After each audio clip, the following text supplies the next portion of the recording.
Hello there, happy Friday. Today I want to talk to you about being Canadian and charging in US dollars, because it sounds like it should be easy, but the logistics of that are actually a lot harder.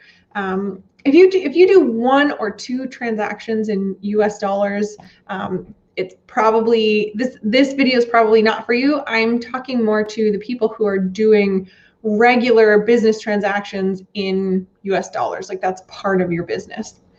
So the tricky part in this US dollar, like charging US dollars, is getting US dollars into your Canadian bank, because different systems won't connect to a Canadian bank necessarily. So let's say you have a website and you're charging in US dollars. Then that website needs a payment processor in order to process credit cards. And we can't take e-transfers in US dollars in Canada, and we can't take e-transfers from the States, like they can't cross borders. So credit card is usually the easiest way to go, or PayPal. So I'm going to talk about PayPal in just a second, but usually the payment process, something like Square or Stripe. I don't have a ton of experience with Square, but with Stripe, you can process the US dollar payments and it stays in US dollars in your Stripe account. If you have expenses in US dollars that you're paying, so maybe like Zoom, for example, or I think Adobe's in US dollars as well, or like there's tons of, like most software is charged in US dollars, then I really recommend keeping your US dollars in US dollars instead of converting them all the time. So how you do that is Stripe will process the US dollars and it stays in US dollars, and I recommend getting a US dollar bank account. It can be a Canadian-based bank account, so you can just go to the bank that you're currently using and ask them for a US dollar bank account. No problem. Stripe will deposit in US dollars into that account. If you have US dollar expenses, I would also get a US dollar credit card, because then you can pay your US dollar credit card from your US dollar bank account and they all stay in the same currency. When you convert currencies a lot, you end up losing money, like always, because the bank never ever gives you a good rate on those conversions, because they're trying to make money on it. So try to limit your conversions as much as possible and keep your currencies all in the same currency. If you want to use PayPal, that one's a little tougher.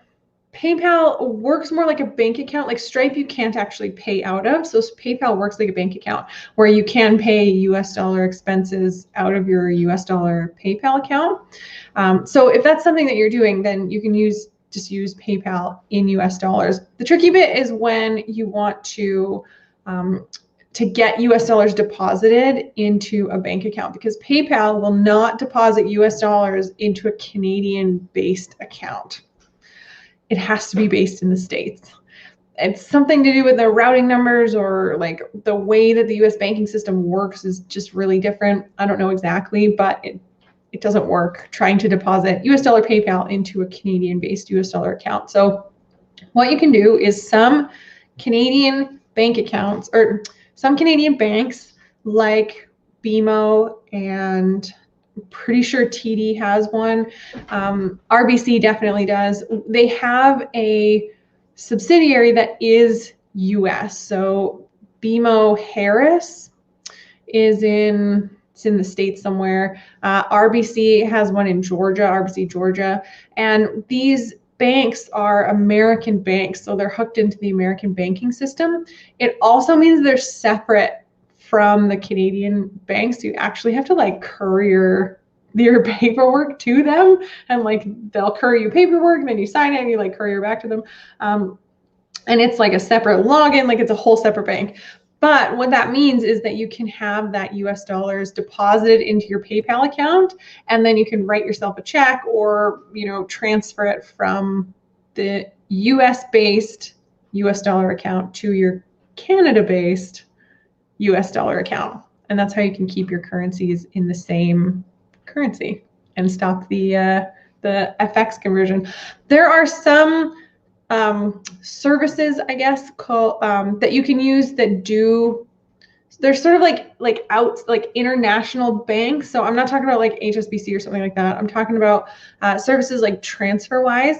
Transferwise is how am I trying to say this? You can take US dollars in and put Canadian dollars out, and it acts like a bank account. It's free. They make money on the currency conversions, and they usually use a pretty good rate. So that's definitely something to look into. It's not necessarily compatible with all systems, so make sure that it's going to fit into your workflow. But the workflow that I described with the Canadian and US dollar, or Canadian and US based bank accounts, that one will always fit into the workflow because they're true bank accounts. I know all of that seems a little bit complicated. I thought it was complicated when I first started to get into how all of this works, but it's really worth it to keep your US dollars or whatever currency you're working in separate as much as possible and try to limit that conversion, because you do lose money on every single one of those conversions. So if you have any questions about that, leave it for me in the comments. I'm happy to chat with you about it. Yeah, I think that's all I have for you. I hope you're doing well, and I'll see you tomorrow.